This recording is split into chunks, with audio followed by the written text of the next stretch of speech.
Hello दोस्तों, study for electrical में स्वागत है। आज मैं आपको पढ़ाऊंगा 6th सेमेस्टर का जो आपका मेंटेनेंस सब्जेक्ट है।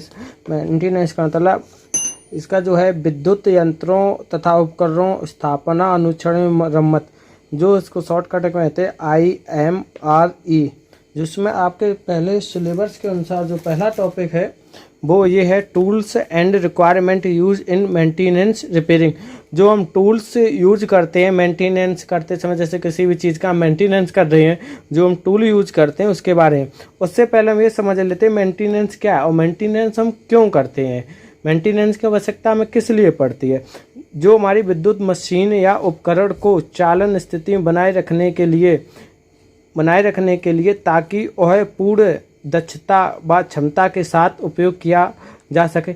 जो हमारी मशीन लगी हुई होती हैं प्लांट में या फैक्ट्री में, अगर उनका मेंटेनेंस नहीं करेंगे तो उसकी हमें जो दक्षता और क्षमता का हम पूर्ण उपयोग नहीं कर सकते। जितनी उनकी क्षमता उतना उपयोग नहीं कर सकते हैं। संपूर्ण अभियांत्रिक के क्षेत्र में अनुचरण का मतलब होता है मेंटेनेंस तथा मरम्मत का कार्य एक महत्वपूर्ण कार्य है। जो हमारा ये मेंटेनेंस का कार्य है, अगर इसके बिना मशीन को चलाएंगे मशीन नहीं चल सकती है। मशीन की एज भी कम होती है, अगर उसका मेंटेनेंस समय समय पे नहीं किया जाए तो उसकी एज भी कम होती है। इसके बिना कोई भी मशीन और सिस्टम की दीर्घ आयु नहीं हो सकती। अगर मेंटेनेंस किसी भी चीज़ का, मशीन का नहीं होगा या किसी उपकरण का नहीं होगा तो उसकी दीर्घ आयु मतलब कि लंबी आयु नहीं हो सकती है। यंत्रों तथा उपकरणों घटित होने वाले प्रदोष को ठीक करने से जो यंत्रों या उपकरणों में या मशीनों में जो प्रदोष होते हैं, अगर उनको हम ठीक करते हैं तो उसे मेंटेनेंस कहते हैं। मेंटेनेंस के द्वारा उपकरण को क्षतिग्रस्त से बचाया जा सकता है। अगर मेंटेनेंस करते हैं तो उपकरण को क्षतिग्रस्त से बचाया जा सकता है। इससे मेंटेनेंस से एक बेनिफिट और है। जो हमारे प्लांट में मशीनें लगी हुई होती हैं उनकी प्रोडक्शन भी अच्छी होती है अगर समय पर मेंटेनेंस हो।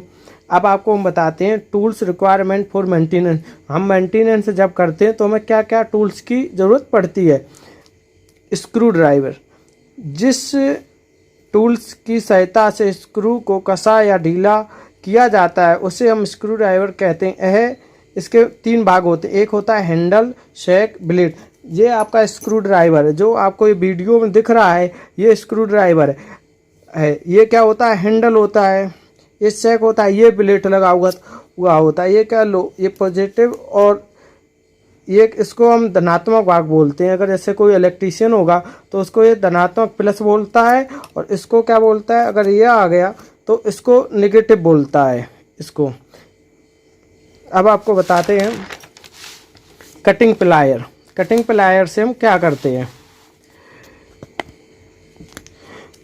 एक जो कटिंग प्लायर है ये एक हैंड टूल है। जो हमारा ये कटिंग प्लायर, ये हैंड टूल, इसे हम प्लास भी कहते हैं। जो हमारा कटिंग प्लायर है उसे हम प्लास भी कहते हैं। इसका यूज़ तार काटने या छीलने या मोड़ने के लिए किया जाता है। यह कास्ट स्टील का बना होता है। इसके 3 भाग होते हैं, जबड़े, हैंडल, रिवेट। जो हमारा ये आपको प्लायर दिख रहा है, इससे हम क्या करते हैं, यहाँ से हम तार काट लेते हैं। अगर हमें किसी चीज़ को मोड़ना है तो हम यहाँ से करेंगे। अगर जैसे हमें ये आपको जो तार वीडियो में दिख रहा है, अगर हम इस तार को काटना है तो हम यहाँ से तार कट गया। ये प्लस इस काम, अगर हमें कोई चीज़ मोड़नी है, अगर कोई लोहे की चीज़ है उसको मोड़नी तो हम ऐसे यहाँ से मुड़ जाएगी। अगर किसी चीज़ को काटना है तो यहाँ इससे कट जाएगी और यहीं से क्या हो जाएगा, यहीं से तार छिल जाता है। अब आपका आता है नोज प्लायर। नोज प्लायर क्या है, यह एक छोटे आकार का तार। जो हमारा नोज प्लायर है ये छोटे आकार को जो तार होते हैं उनको काटने के काम आता है। ये कटिंग प्लायर की तरह काम करता है। यह लंबी नोज होने के कारण जो इसकी नोच होती है वो लंबी होती है। नोज लंबी होने के कारण कार्य करता है। इसका जो नोज होती लंबी होती उसी से कार्य करता है। यह स्टील का बना होता है नोज प्लायर। स्पैनर, इसको क्या बोलते हैं, जो नट बोल्ट कसने के लिए रिंच नहीं लाते हैं, यह है जो स्पैनर। यह नट बोल्ट को कसने के लिए जिस टूल का उपयोग किया जाता है उसे स्पैनर कहते हैं। स्टील का बना होता है। जो आपको ये वीडियो दिख रहा है इससे हम अपनी लैंग्वेज बोलते हैं रिंच बोलते हैं। इससे हम क्या होता है, इससे हम किसी भी बोल्ट को ढीला या कस कर सकते हैं, एकदम टाइट कर सकते हैं और ढीला भी कर सकते हैं अगर इस रिंच की सहायता से। रिंच बोलते हैं इसे हम। अब आता है फिटर वाइस। आपको बताते हैं फिटर वाइस। जो वो किसी चीज़ को पकड़ना है, जैसे हम लोहे का कुछ पत्ती काटनी है तो उसके जो फिटर वाइस होता है उसमें हम आगे कस लेते हैं और पकड़ने के साधन का उपयोग किया जाता है। जैसे किसी चीज़ को पकड़ना है तो उसी बीच में हम दबा देंगे, जो इसका ये कार्य करता है फिटर वाइस कहा जाता है। यह कई प्रकार का होता है। इसका मुख्य भाग जबड़ा होता है, जो इसके आगे जैसे हम दबाते हैं उसका मुख्य भाग जबड़ा होता है। अब आपको बताते हैं जो इलेक्ट्रिकल में सबसे ज़्यादा यूज़ की जाती है इलेक्ट्रिक टेस्टर है। एक ऐसा टूल है जो सर्किट में विद्युत करंट की उपस्थिति को पता लगाता है। इस जो टेस्टर से हम किसी भी सर्किट में करंट आ रहा है या नहीं आ रहा है उसका हम पता लगा सकते हैं।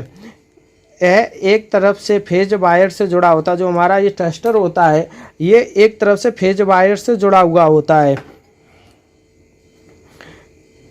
और यह न्यूट्रल हमारी बॉडी से लेता है। अगर देखो ये आपको सर्किट दिख रहा है, अगर हमने इसमें यहाँ से चेक कर रहे हैं अगर करंट आ रहा है, ये तो हमारा स्विच ख़राब है, आपको उसमें चेक करके दिखाते हैं।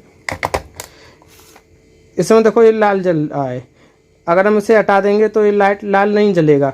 तो बॉडी जैसे हमने टच की सो ये देखो ये लाल कलर का जला, इसका मतलब है कि इसमें करंट आ रहा है, इस जो सर्किट में करंट आ रहा है। पोकर। अब आपको तुम पोकर ये क्या है? यह नोकदार औजार जो लकड़ी के पेचों के लिए छेद करने में कार्य आता है। जो हमारा ये पोकर होता है ये लकड़ी के छेद करने काम आता है। वैसे भी इलेक्ट्रिकल में ये बहुत ही कम यूज़ किया जाता है। जो हैमर है बड़ी बड़ी कील को ठोकने के लिए या धातु को पीटने या मोड़ने के लिए यूज किया जाता है। जो हमारा हैमर होता है हथौड़ा, जो हथौड़ा होता है वो बड़ी बड़ी कील या ठोकने के लिए मेंटेनेंस के दौरान यूज़ किया जाता है। अब हेक्सरा ब्लेड आता है, जो हेक्सरा ब्लेड हम कहते हैं। हेक्सरा ब्लेड को लोहे के काटने का काम आता है। जो हेक्सरा ब्लेड होता है उससे हम क्या करते हैं, किसी लोहे की जो पत्ती या रॉड होती है उसको हम काटते हैं। अब आता है ड्रिल मशीन। इसका उपयोग कठोर से कठोर धातुओं के अंदर छेद करने के लिए यूज़ किया जाता है। जो हमारा ड्रिल मशीन होती है बिजली से चलती है। हमारी जो ड्रिल मशीन होती है बिजली से चलती है।